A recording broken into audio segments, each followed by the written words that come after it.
बुरा मान जाएगी। और मंजिल चाहते हैं तो YouTube हमारा चैनल आपकी मदद करेगा। जोखिम नहीं उठाएंगे, भविष्य में पछताएंगे, अभी नहीं तो कभी नहीं। बना रहो मेरे साथ। No repeat telecast, no repeat telecast. 17वां अध्याय थोड़ा सा और रह गया। Be there, prepare, say you care. बहुत इंपॉर्टेंट है। कस्टमर के मन में ये फीलिंग डाल दो। हमेशा नोट्स बनाओ जब भी उससे मीटिंग कर रहे हो, और उसको पता चलता है यार ये बड़ा सीरियस आदमी है। हमेशा उससे फीडबैक मांगो अगर जब प्रोजेक्ट खत्म होता है। फ्रेंड बनाओ, friend raising versus fund raising. Fund raising के चक्कर में मत पड़ो केवल पैसा बनाने के। कस्टमर को अपना मित्र बना लो, उसको उसके बारे में लेटेस्ट न्यूज को हमेशा कैप्चर करते रहो, और उसको एजेंडा हर मीटिंग से पहले उससे डिस्कस कर लो ताकि आप पूरी तरह प्रिपेयर्ड रहो मीटिंग से पहले। उसको रिकैप ईमेल हमेशा भेजो हर मीटिंग के बाद, मिनट्स ऑफ मीटिंग के भी। मीटिंग हमारी ये पॉइंट डिसाइड हुआ, उसको लगता है बहुत सिंसियर आदमी, लग जाएगा, काम कर लेगा। हमेशा अंडर प्रॉमिस करके ओवर डिलीवर करो, उसका बड़ा फायदा होता है। और जो आप कर सकते हो वो बताओ, जो नहीं कर सकते हो वो मत बताओ। इससे पॉजिटिव रहती है कम्युनिकेशन हमेशा। मीटिंग पे हमेशा टाइम से पहुंचो। अगर टाइम से पहुंचोगे कोई ध्यान नहीं देगा, लेकिन जिस दिन लेट पहुंच गए सबका ध्यान चला जाएगा। कॉल करते वक्त कस्टमर के साथ मल्टीटास्किंग मत करो। ये नहीं कि कॉल भी कर रहे हो, खाना भी खा रहे हो, 4 काम और भी कर रहे हो, साथ में सुसु पॉटी, क्षमा चाहता हूं कड़वे शब्दों के लिए, वो सब भी करके आ रहे हो। Unless there is a deep crisis, don't take calls in between meeting. पूरा मीटिंग पे फोकस करो। Stay in touch, not just when you are paid to be, still stay in touch. देखिए, कस्टमर के पास जाने से पहले आप उसको बात करते वक्त उसको बोलो, I looked at your website, I did some preliminary research, preliminary research, sorry tongue twister हो गया, I was reviewing my notes, I read your latest book, I saw your blog, I saw your PR, I spoke to your leaders, I spoke to your customers। जब उसको लगेगा अरे बड़ा preparation करके आता है, आदमी दमदार है ये। और ट्रांसपेरेंसी, जितना ट्रांसपेरेंसी रखोगे उतना अच्छा है। शुरू में रिलेशनशिप में कस्टमर बहुत विजिलेंट होता है, आपको बिल्कुल डबल लेंस के साथ ध्यान से देखता है ये क्या कर रहा है। ट्रांसपेरेंट रहोगे तो आप पे विश्वास बढ़ेगा। पर्सनल केयरिंग से बड़ा फायदा होता है। पर्सनल केयर करो। मुझे याद है एक दफा की बात थी, मेरे एक क्लाइंट ने लास्ट मिनट पे मीटिंग कैंसिल कर दी। उसने बोला उसकी वाइफ की हेल्थ इमरजेंसी है, और वो चला गया, मीटिंग कैंसिल हो गई। बाद में मैंने अगले दिन उसको एक मैसेज भेजा कि I hope your wife is okay. वो मुझे बाद में जब मिले तो बोले कि वो आज तक कभी नहीं भूले हैं कि केवल आप ही थे जिसने who expressed the concern about his wife. तो बड़ा अच्छा लगा उनको। इसलिए से यू केयर। और अगर कोई बैड न्यूज भी है ना, अगर कोई बैड न्यूज बतानी भी है आपको उनको कि आपसे कोई गलती हो गई, प्रोजेक्ट में कोई नुकसान हो गया, तो स्टे क्लोज। ये नहीं कि खाली ईमेल पे करो, फोन करो, हो सके तो जाके मिल लो, क्योंकि staying close helps you manage perceptions. जितना नजदीक जाके कम्युनिकेशन रखोगे, परसेप्शन नहीं बिल्ड करेंगे।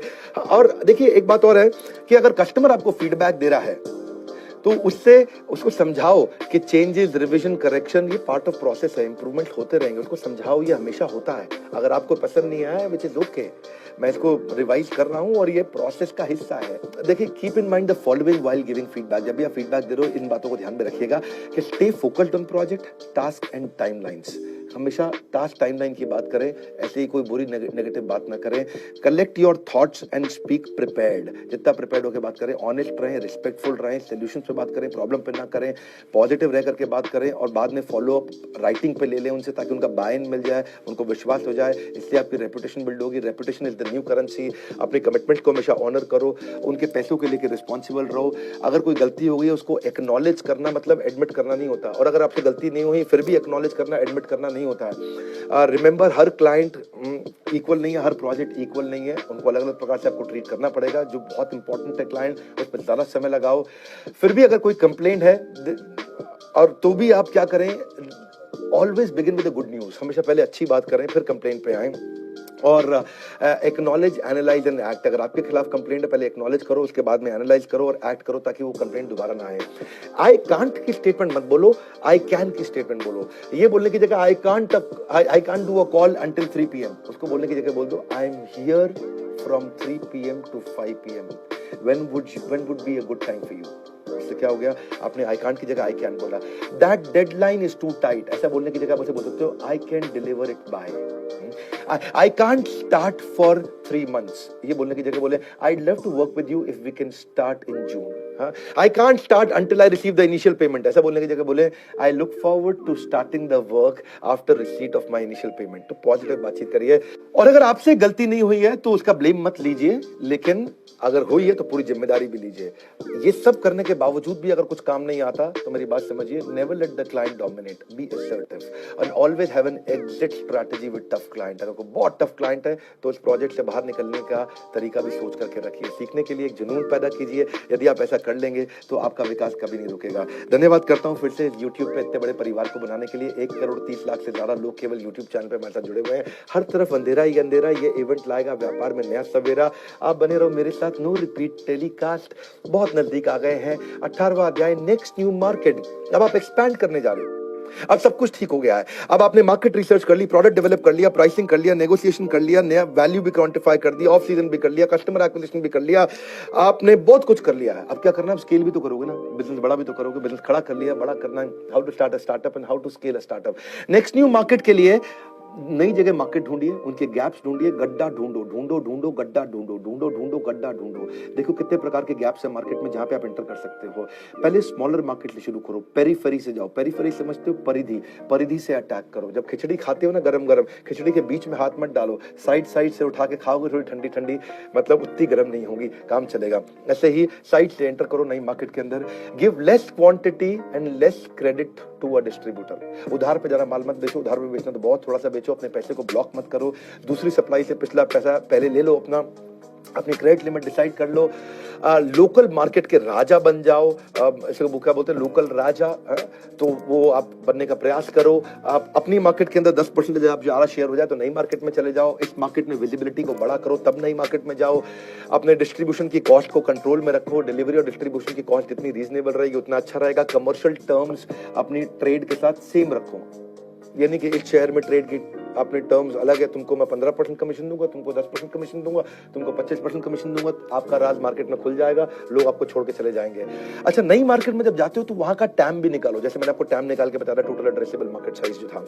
वैसे ही जब आप नई मार्केट प्लान करते हो तो बात याद रखना कि अगर मार्केट बड़ी है और आपके पास टीम नहीं है तो अपॉर्चुनिटी लॉस हो जाएगा। अगर मार्केट बड़ी है, आपके पास टीम नहीं है तो अपॉर्चुनिटी लॉस है, बिजनेस लॉस है। लेकिन अगर मार्केट छोटी और आपने टीम बड़ी कर ली है तो प्रॉफिट और कैश का लॉस हो जाएगा।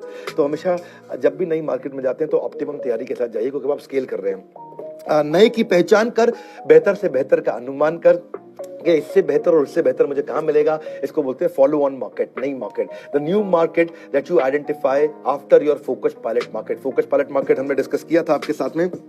अब नई मार्केट आपके लिए क्या रहने वाली है? उसके लिए आप आपको अपने आप को 3 बातें पूछिए। What's my next target market, how will I build scalable business, what's the total opportunity size. Invest your time between client based on actual and potential revenue. भाई इससे मुझे इतना मिलता है, उससे उतना मिल सकता है, तो इसको मत छोड़ो। Don't leave the sure for unsure. ऐसा ना हो ये भी हाथ से निकल जाए, वो भी हाथ से निकल जाए। अब क्या, डिफाइन योर कोर, ये बड़ा गेम चेंजर है। आपके धंधे का कोर क्या है? आपके धंधे का सबसे बड़ा गेम चेंजर क्या है? Reason for customer to switch. Customer सबको छोड़ के आपके पास क्यों आएंगे? कोर क्या है? क्या कोर है आपका? ताकत क्या है आपकी? सबसे बड़ी ताकत क्या है आपकी? कोर क्या है? कोर ढूंढो अपना, तभी आप स्केल करिएगा। बिना कोर के स्केल मत करिएगा। सबसे बड़ी ताकत क्या है? कस्टमर सबको छोड़ के आपके पास आ जाए। आपके पास वन सिंगल थिंग एटलीस्ट होनी चाहिए जो और किसी के पास नहीं है। So core will provide you certain level of protection. इससे आपके कंपटीशन आपको तंग नहीं कर पाएगा. It is an advantage that continues to put you ahead of your competitor. यही है आपका एब्सोल्यूट और कॉम्पिटिटिव एडवांटेज। कोर क्या है? ढूंढो आपका। स्टार्टअप की सक्सेस कोर पे ही डिपेंड करती है। कोर को सीक्रेट सॉस भी बोला जाता है। देखिए, ये एक मोस्ट कॉन्सेंट्रेटेड तरीका है डिफरेंशिएशन को बिल्ड करने का। Core, if your core has clear strength and more clarity, then surely your investor will also invest. Investor भी आ जाएगा। फर्स्ट मूवर एडवांटेज कोर नहीं होता है। फर्स्ट मूवर एडवांटेज से आपको मार्केट कैप्चर तो कर लोगे, लेकिन वो कोर नहीं है। कोई और आया तो वो आपको खत्म कर देगा। कोर को बिल्ड करने के लिए आपको एक यूनिक आइडिया ढूंढना है जो कोई और रेप्लिकेट ना कर सके। दूसरा, क्या चीज हाईली वैल्यूएबल है कस्टमर को। तीसरा, आपकी क्या इंटेलेक्चुअल प्रॉपर्टी बन सकती है? कोई पेटेंट बन सकता है। डिजाइन का पेटेंट होता है, प्रोसेस का पेटेंट होता है, प्रोडक्ट का पेटेंट होता है, टेक्नोलॉजी का पेटेंट होता है। मैंने आपको लीगल लियो के बारे में बताया था, वो पेटेंट करने में मदद करते हैं। आप उनको अप्रोच कर सकते हो अगर आपको पेटेंट करना हो तो। Fundamental element to a strong core क्या होता है कि वो यूनिक होता है, कस्टमर के लिए इंपॉर्टेंट होता है और आपको कंटिन्यूस ग्रोथ देता है। 3 चीजें बड़ी इंपॉर्टेंट है। कोर के एग्जांपल देता हूं तभी बात समझ में आएगी। माइक्रोसॉफ्ट का कोर है इंटेलेक्चुअल प्रॉपर्टी। फार्मा इंडस्ट्री में कोर होता है पेटेंट एंड लाइसेंस। यूनिलीवर और पेप्सी का कोर क्या है? डिस्ट्रीब्यूशन नेटवर्क इनका बहुत बड़ा है। शाओमी का कोर क्या है? फ्लिपकार्ट के साथ एक्सक्लूसिव राइट उन्होंने किया या सस्ता किया मोबाइल को। ओयो का कोर क्या है? अफोर्डेबल, उन्होंने होटल के रूम्स दिए हैं। रिलायंस जियो का कोर क्या है? उन्होंने इतना बड़ा कैपिटल इन्वेस्टमेंट कर दिया और सस्ता प्रोडक्ट दे दिया, वो उनका कोर है। बिग बाजार का कोर है इकोनॉमीज ऑफ स्केल, वो सस्ती परचेजिंग करके लेकर के आते हैं। एमसील का कोर है ब्रांड इक्विटी, जबरदस्त ब्रांड इक्विटी है। एमसील, फेविकॉल, इनके कोई दूसरे आपको कोई ऑप्शन ही याद नहीं आएंगे कभी भी। डोमिनोज का कोर है एक्सीलेंट कस्टमर सर्विस, वो जल्दी पिज्जा भिजवाता है। एप्पल का कोर है लॉयल्टी बियॉन्ड लॉजिक, कस्टमर उनको लॉयल रहता है। यूनिलीवर का कोर है ऑनगोइंग इनोवेशन। पतंजलि का कोर है नेशनल सेंटिमेंट, स्वदेशी स्वदेशी, अपने देश की सेवा करो। इंडिया टुडे का कोर है सब्सक्राइबर बेस, उनका सब्सक्राइबर बेस बड़ा है। ऐसे ही बहुत सारे कोर है। रियल एस्टेट में कोर होना चाहिए ट्रस्ट। कोका कोला का कोर है ट्रेड सीक्रेट, आज तक कोका कोला कोई और बना नहीं पाया। मैकडोनल्ड्स का कोर है एफिशिएंसी, वो बहुत जल्दी बर्गर बना देते हैं। टोयोटा इनोवा का कोर है क्वालिटी रिलायबिलिटी। अपना कोर ढूंढो, अपना कोर ढूंढो, अपना कोर ढूंढो। iOS और एंड्रॉइड के भी अपने कोर है। कॉस्ट ऑफ कन्वीनियंस, जो iOS यूज करता है वो फिर एंड्रॉइड नहीं कर पाता, जो एंड्रॉइड करता है वो iOS नहीं कर पाता। एक्रेडिटेशन सर्टिफिकेशंस भी कोर होते हैं लोगों के। मार्केट रिस्पॉन्सिवनेस गूगल का कोर है। पर्सनालिटी डॉक्टर विवेक बिंद्रा की बड़ा